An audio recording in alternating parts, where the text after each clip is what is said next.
ada cerita yang mata manajemen kami dari Universitas Utara, Fakultas Ekonomi Bisnis Jurusan Manajemen. Dengan saya Reva Fidalia. Saya jadi tugasnya kita disuruh wawancara 5 narasumber tentang karakter pengurus panti asuhan. Apakah Bapak biasa kita wawancara? Mungkin Bapak bisa mengenalkan diri dulu, jabatannya itu seperti apa? Saya Aziz, kebetulan di Panti sebagai wakil ketua pengurus di Panti Asuhan Wilasnya. Nanti saya siap di wawancara dimanapun itu sendiri, kami akan bantu melakukan ini. Apa mungkin yang perlu diketahui dari Panti kami? Mungkin kita masuk ke sejarah gitu ya, gimana sejarah berdirinya Panti Asuhan. Sejarah Panti ini minat dari semangat masyarakat yang ingin didirikannya Panti Asuhan di sini pada tahun 1980. Karena waktu itu belum ada asalnya, anak-anak dititip di musola tengah di lingkungan kami untuk asrama putranya, dan yang masjid ini masih bernama asrama putri sebelum jadi masjid, dan juga beberapa rumah warga dititip sebagai tempat dititipkannya anak masjid Panti Asuhan kami. Nah, tapi Kemenkumham karena di Panti ini pada tanggal 25 Mei tahun 1983 dia legal standing diberikan oleh pemerintah terhadap yayasan maupun Panti. Itu dia secara tingkat singkatnya tidak ada asrama dan juga semangat masyarakat yang ingin adanya Panti Asuhan di sini. Kita lanjut ke latar belakang dan tujuan awal pendirinya Panti Asuhan. Latar belakang bagaimana tadi? Masyarakat ini mengambil besar, adanya pemerhati anak-anak yang tua, anak yang tidak mampu di lingkungan ini, dan itu yang memotivasi masyarakat ini didirikannya ada Panti Asuhan. Dan juga sebab akibatnya kita tahu kesenjangan sosial dari dahulu, kemampuan sosial orang, kemampuan ekonomi orang tidak sebagian dan tidak sebagus mungkin di daerah-daerah yang maju.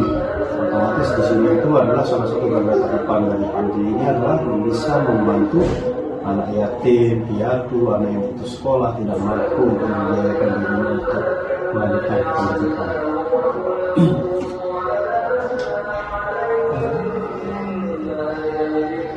Kemudian apa tantangan utama yang diterapi Panti Asuhan Airbox pada masa awal berdiri? Kalau tantangan awal mah banyak.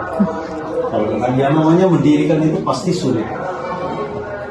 Dan juga satu sisi tidak ada bangunan, tidak ada SDM yang mumpuni waktu itu, dan juga di samping itu keadaan ekonomi masyarakat di sini tidak banyak yang mendukung.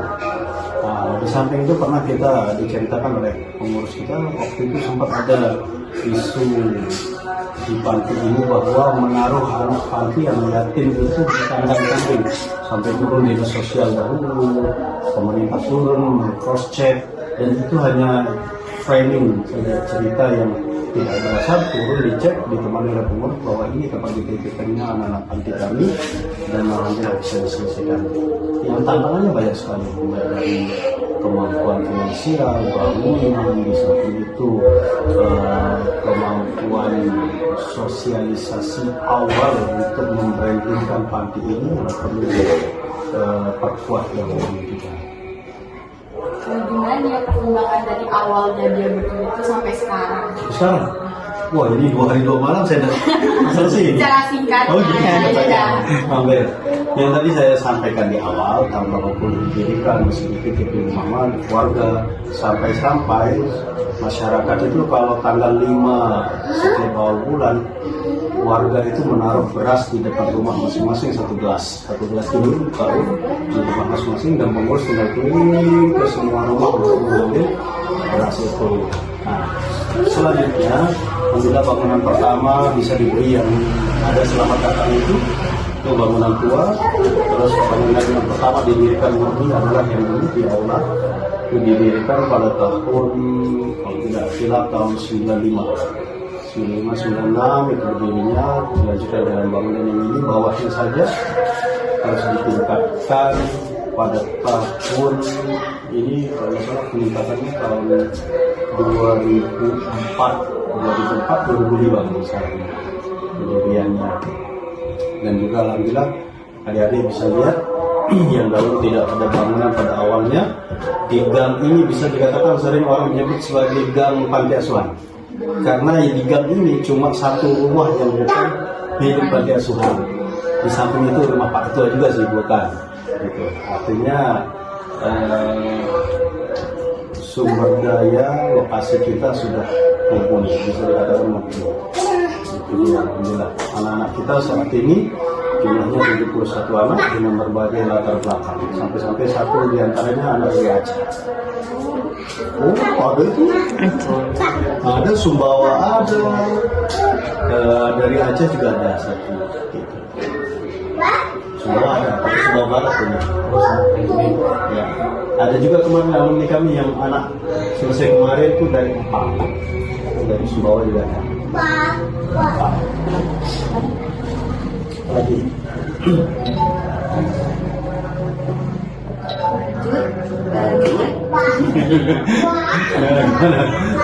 Nilai atau prinsip apa yang menjadi dasar pengelolaan organisasi sejak awal? Pendiriannya adalah nilai yang ingin didirikannya adalah al-ittihadu fi asal. Itu nilai semangat motivasi awal. Jadinya kami itu tidak ingin merasa diri mampu sendiri dan sukses sendiri.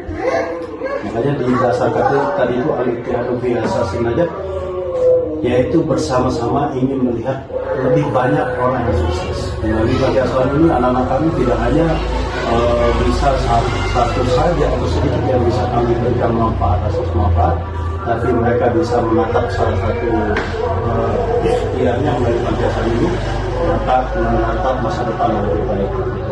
Terbukti alhamdulillah 2-3 tahun yang lalu kami bisa jadi polisi. Ada yang diantara sini juga ada yang alumninya sudah tugas di Mabes Brimob di Kelapa Gading, ada yang jadi sekdes, ada yang jadi sekcam, ada juga. Itu adalah salah satu nilai sosial yang harus ditanam oleh teman-teman di sini, dan tentunya memupuk semangat untuk memberikan salah satu jadi jalan kesuksesan anak-anak yang tidak mampu. Gitu.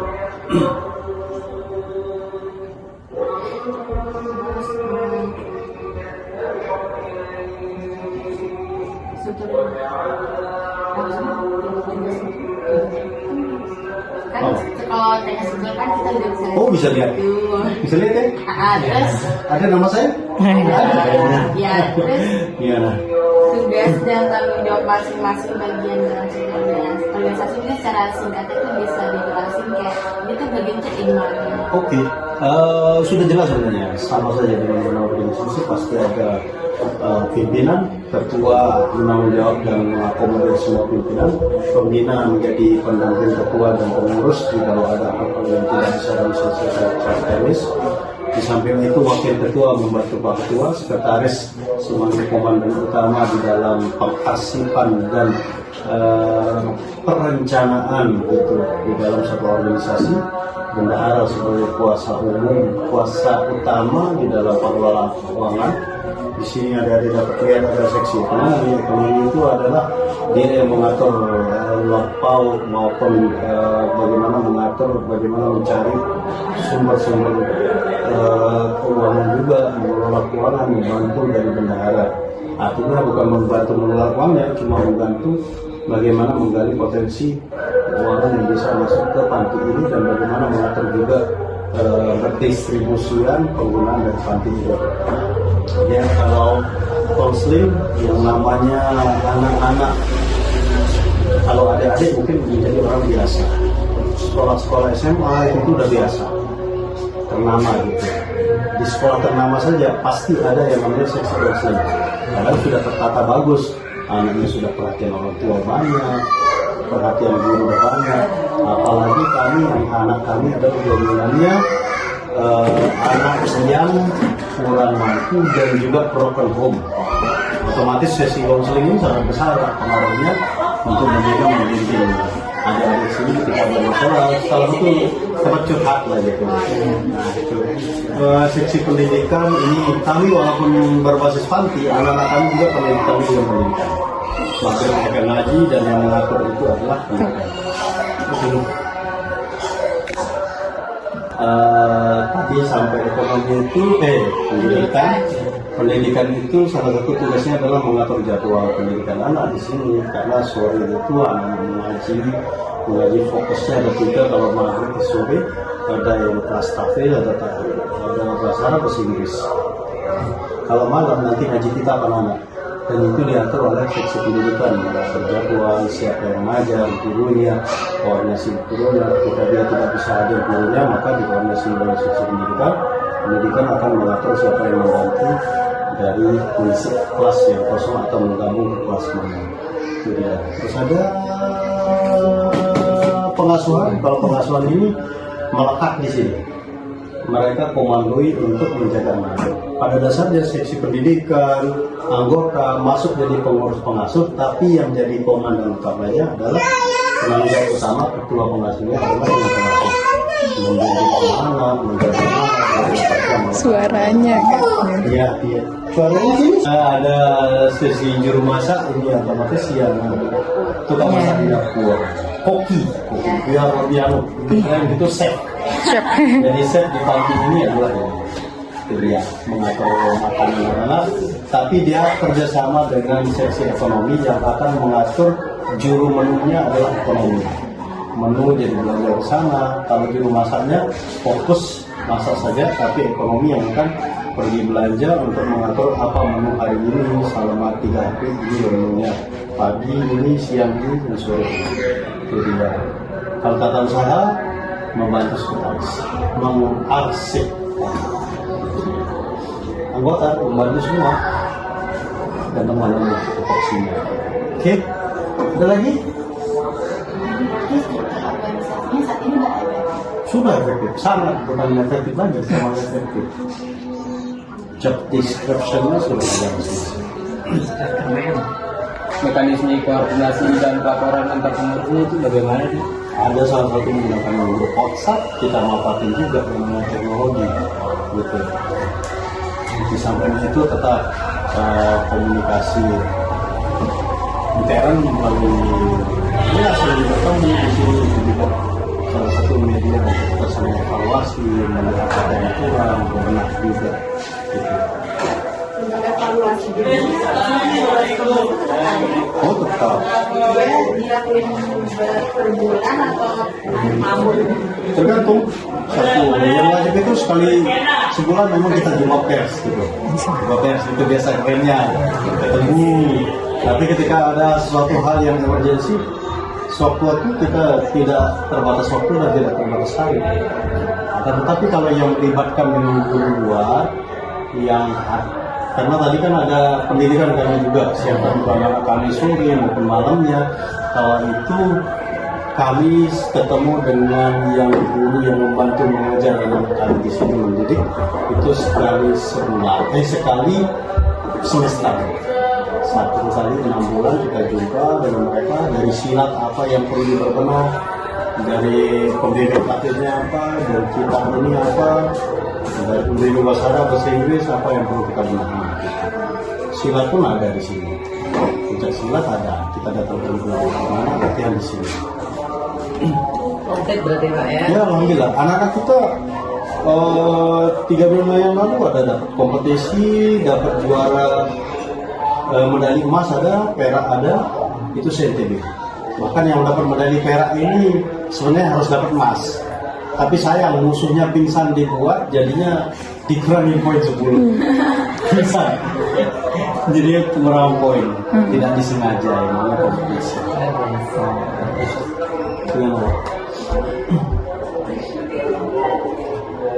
Kondisi sebagai seperti pendidikan, yang bisa perkenalkan diri lama dulu. Saya Pengirati Grani, tugas saya di sini sebagai menjelaskan sebagai ya di sini tugas saya adalah membantu untuk mengatur makan anak-anak untuk paginya, siangnya, sama sorenya. Jadi saya memasak menu sebenarnya selama seminggu itu, bahkan saya sudah selama 1 tahun ke depan kita sudah rencanakan. Saya juga membantu untuk belanja dan sebagainya. Selain itu juga untuk membantu terkait kemudian yang diberikan itu ada program pembuatan roti. Jadi kita temukan pelatih untuk anak-anak untuk membuat roti. Kembali roti yang sudah dibuat sama anak-anak nanti kita bantu mempromosikan kepada kamu-kamu. Sebenarnya juga banyak donatur yang datang ke sini. Nah, sambil mereka tahu, kita tawarkan mereka, kita perkenalkan karya anak-anak.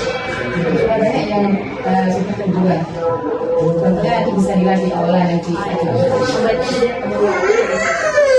datanya di sini. Ekonomi dalam kalau terkait donatur itu lebih ke pengurus semuanya. Nanti untuk barang-barangnya baru nanti kita yang untuk kelola, seperti barang, seninya dan sebagainya. Itu yang diatur sama seksi ekonomi. Kalau yang terkait sama donaturnya lebih ke pengurus semua.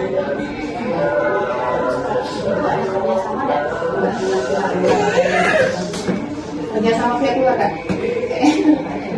Belum ya?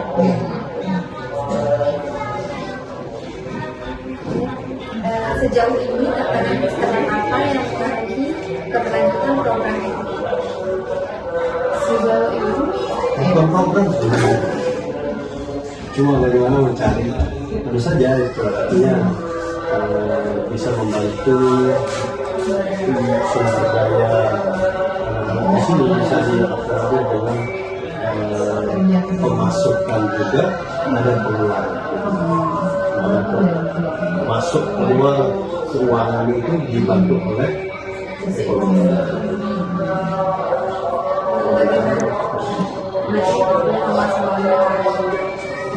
Kerjasama sama mereka. Sebagaimana saya sampaikan di awal tadi, Bagaimana upaya ini menjaga keberlanjutan sumber daya? kalau itu kan tadi udah saya jelaskan awal kalau itu. Di samping kita mencari stakeholder, artinya mencari donatur, artinya domestik maupun internasional, kalau kita kadang-kadang tamu dari luar negeri dari juga yang terlihat ada dari Jepang, ada Korea Jepang, Rusia, Jerman, Turki, Australia, London, tiga Singapura, itu masih kita membuat komunikasi kita punya website, jadi mereka dapat ketika mereka liburan ke sana dan banyak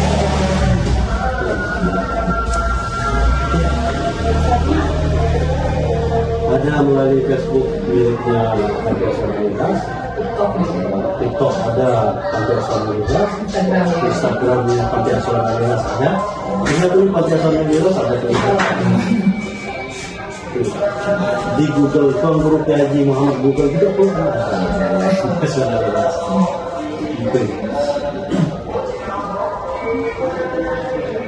Nah, sekarang coba nanya sama pemerintah dan masyarakat.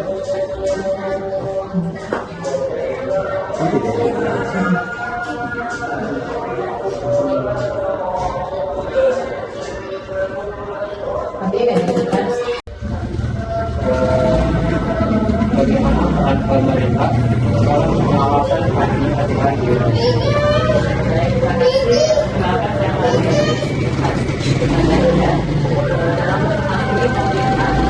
untuk memberikan fungsi yang terbaik masing-masing teman-teman yang melakukan tugas secara finansial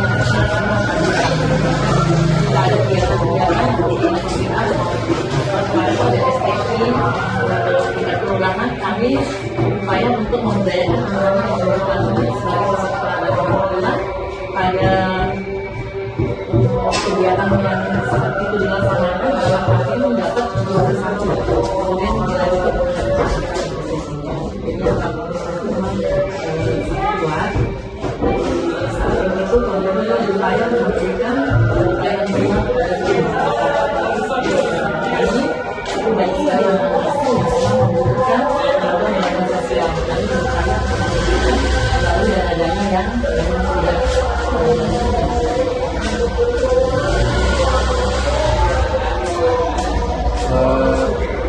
terus apa kebijakan pemerintah yang terbangun pada kebijakan pemerintah itu kan memang ada dalam regulasi yang khusus ya. Sebenarnya kebijakan itu nanti akan diupayakan bisa dilaksanakan oleh pada itu sendiri. Artinya sekarang ini bisa diikutkan dalam program-program yang ada di pemerintahan. Misalnya di dinas sosial itu ada program bantuan untuk PKH atau bantuan anak sekolah, itu nanti juga diupayakan bisa mendapatkan program-program yang menjadi kemudian apa saran dari pemerintah untuk pengembangan panti asuhan ini untuk kedepannya? Saran dari pemerintah, kami selalu berupaya untuk memberikan yang terbaik. Artinya pemerintah tidak lepas tangan, kami juga mencari donatur yang mungkin tidak hanya dari pemerintah tapi dari pihak swasta. Di sini kan kalau di lingkungan Banjar sendiri itu ada beberapa instansi pemerintah seperti OJK, PMN. Nah itu yang kami gunakan dana CSF-nya. Supaya untuk bisa memberikan himbauan kepada instansi terkait agar dana CSF-nya bisa dibagi untuk dibangun panti.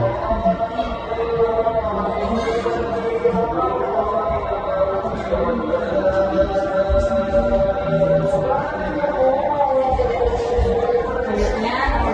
buat yang jadi masyarakat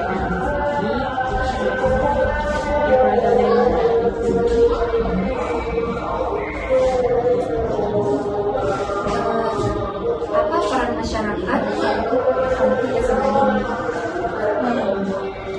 Terima kasih kegiatan bersama saya sebelumnya saya perwakilan dari masyarakat untuk tanggal 15 di mana masyarakat di sekitar panti asuhan ini alhamdulillah lebih berdampak positif adanya panti asuhan. Tentunya biasanya ketika azan misalnya sholat anak-anak kan kenapa azan sholat waktu biasanya masyarakat juga bisa ikut sholat waktu. Terus dampak positif lainnya ketika masyarakat beracara masyarakat bisa melihat tim selain lebih berkah masyarakat lebih terbantu dengan adanya acara ini. Terus ketika ada gotong royong dan sebagainya namanya siapa?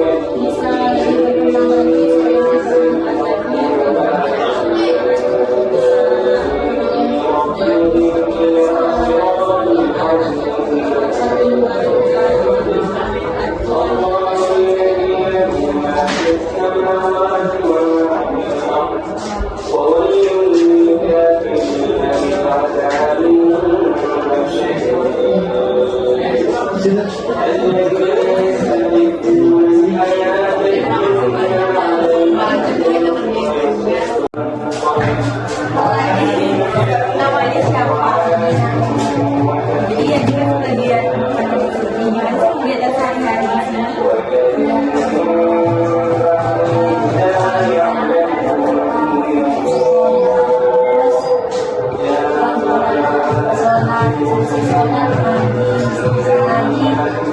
Sholat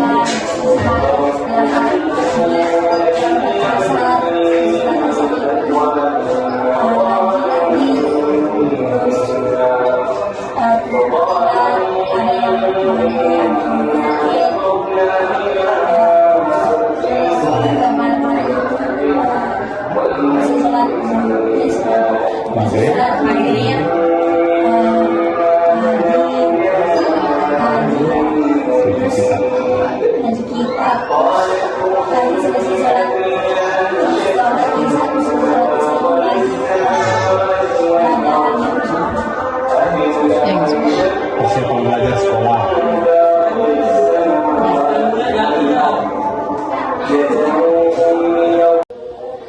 Baik, kami ucapkan terima kasih kepada Bapak dan Ibu